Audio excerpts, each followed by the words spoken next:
Gəlin baxaq. Burada maddələr verib, dəmir 3 oksid, mis 2 oksid, kütlələri mm eyni verib demək istəyir.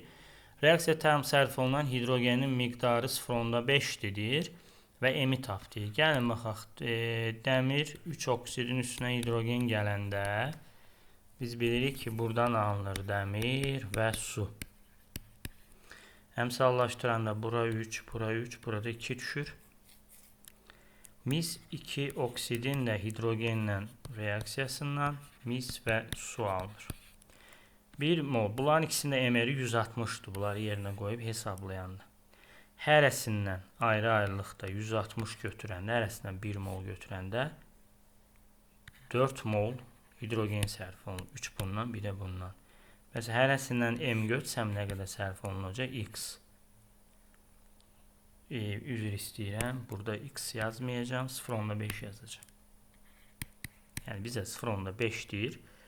Buradan da M də bərabərdir. Tənlikdən elə bil ki 8 dəfə azalma var. 160-da 8-ə böləndə 20. Cavabımız 20.